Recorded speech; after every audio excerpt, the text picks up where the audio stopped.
La parasha Tetzavé parle essentiellement des habits du Kohen, le Kohen Gadol et le Kohen Idiot.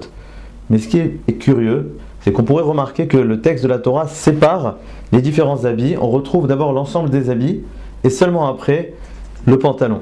Pourquoi le pantalon est mis à part? Pourquoi il est à l'écart? Il est séparé, il n'est pas inclus dans l'ensemble des habits du Kohen. Intéressons-nous à l'habit dès la genèse de son histoire. Je parle évidemment de Adam Arishon. En effet, le premier habit de l'histoire, c'est celui de Adam Arishon. Et on peut également remarquer qu'il est séparé en deux. En analysant le texte, on peut voir qu'il y a deux habits chez Adam Arishon. Le premier, c'est suite immédiatement à la faute. Le pasuk nous dit Vayedou ki harumi mehem, ils ont su qu'ils étaient nus. Vayitperu aleteena, vayasu lahem chagurot, ils ont cousu des feuilles de figuier et puis ils ont créé donc des chagurot, des ceintures. Ils ont recouvert donc leur nudité avec ces ceintures-là. Mais ce qui est curieux, c'est que bien après cela, on retrouve une nouvelle fois le verset qui nous dit Vayas Hashem Elokim le Adam ou le Ishto kotnot or vayal bishem. Akadosh Baruch Hu lui-même donc va créer des habits pour vêtir Adam et Chava, donc des kotnot or, littéralement des tuniques en peau, en cuir, et ça va être donc les habits de Adam, Arishon et Chava. Pourquoi ces deux habits-là? Pourquoi Akadosh Baruch Hu, si c'est Dieu lui-même qui était le créateur, si on peut dire, de ces habits-là, et bien pourquoi il ne l'a pas fait immédiatement après la faute? Pourquoi ça se passe en deux épisodes? Tout d'abord, l'homme qui va créer ses propres ceintures de feuilles de figuier, et seulement ensuite, bien après, l'habit de Dieu. On pourrait remarquer aussi que si les premiers habits étaient élaborés par l'homme lui-même, par l'homme et Chava, et bien les deuxièmes, comme le terme du verset, Vayas Hashem Elokim, c'est Dieu lui-même le créateur de ces habits.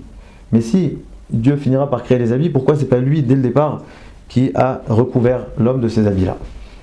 Il semble que la réponse est que ces deux habits avaient une fonction totalement différente. Si les premiers allaient téena, les feuilles de figuier, venaient couvrir la nudité suite à la honte de l'homme, eh bien les deuxièmes habits avaient tout un autre rôle, c'était de donner une signification à l'homme, créer une aspiration.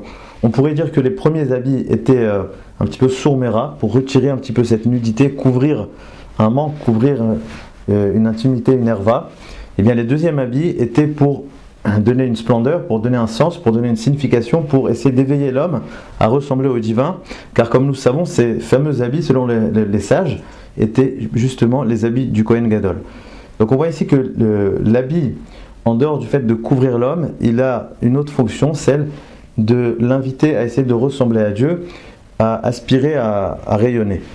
D'ailleurs, c'est connu que le Tana Rabbi Meir ne lisait pas Kotnot Or avec Caïn, mais Kotnot Or avec Aleph, donc des tuniques de lumière. Et les commentateurs expliquent, cela signifie que l'homme, avant la faute de Adam, était entièrement lumière, donc dans le sens entièrement Neshama. Le corps et la Neshama, le corps et l'âme étaient totalement confondus, se confondaient. Il n'y avait pas d'intériorité et d'extériorité. Tout était à égalité. Il n'y avait que cette Neshama qu'on pouvait d'ailleurs voir apparaître même à travers le corps de l'homme.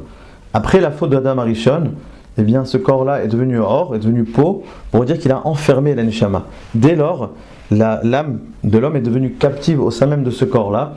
Et il va falloir toute une vie pour lutter, pour faire ressortir cette Neshama, la laisser apparaître, lui donner un sens, et donc créer cette lumière-là à partir de la Neshama profonde de l'homme.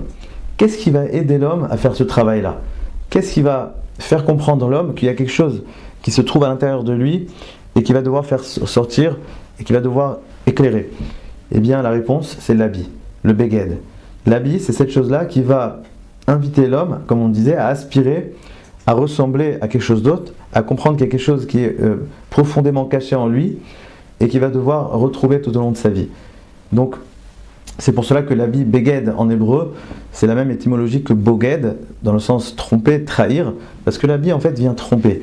Il vient tromper le corps pour bien nous dire que ce corps-là n'est pas quelque chose d'absolu, c'est une enveloppe qui masque quelque chose de bien plus profond, bien plus intérieur, et donc à nous de chercher au fond de soi cette neshama profonde et de la faire sortir.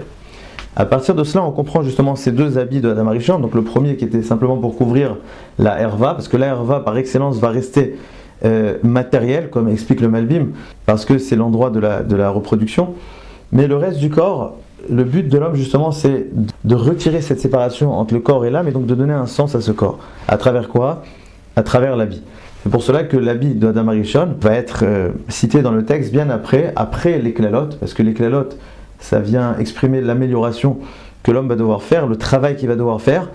Et bien justement, suite à ce travail-là, il a reçu les habits, non pas par sa propre fabrique, mais par celle de Akadosh Baruch Hu, celle du Créateur, car ce sont des habits qui viennent installer en lui une aspiration.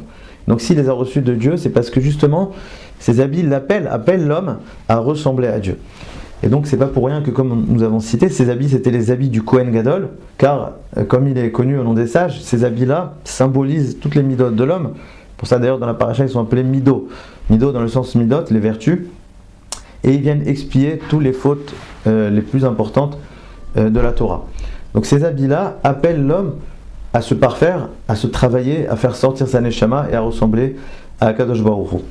À partir de cela, on comprend donc le parallèle évident avec notre paracha, où on nous parle d'abord de l'ensemble des habits, et comme le verset nous dit d'ailleurs, les chavod ou tifaret, donc ils vont être des insignes de splendeur et de majesté, chose qui ne va pas être dit concernant le Michnasaim, le pantalon, et d'ailleurs le Maral précise, le pantalon n'est pas un habit, les chavod ou tifaret, mais c'est un habit qui vient couvrir la herva.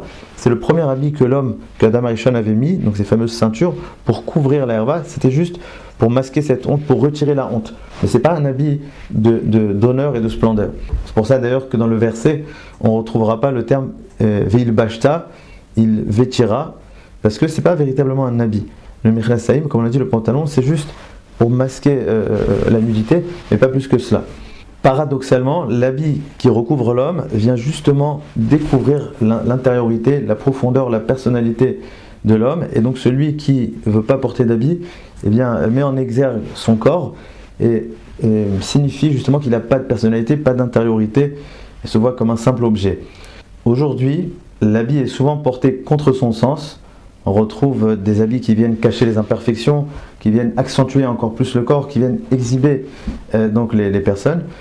La Torah nous enseigne que le véritable habit doit ressembler à celui du Kohen Gadol, qui était donc symbole des Midot Tovot et qui était source d'inspiration à Akadosh Baruch Hu.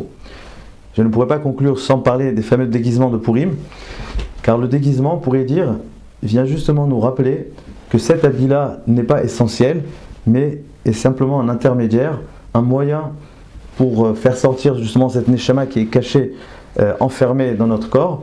Mais nous aspirons à plus que cela, à retrouver l'état de Adam Arishon avant la faute, où il n'y avait aucune différence entre le corps et l'âme. Shabbat Shalom.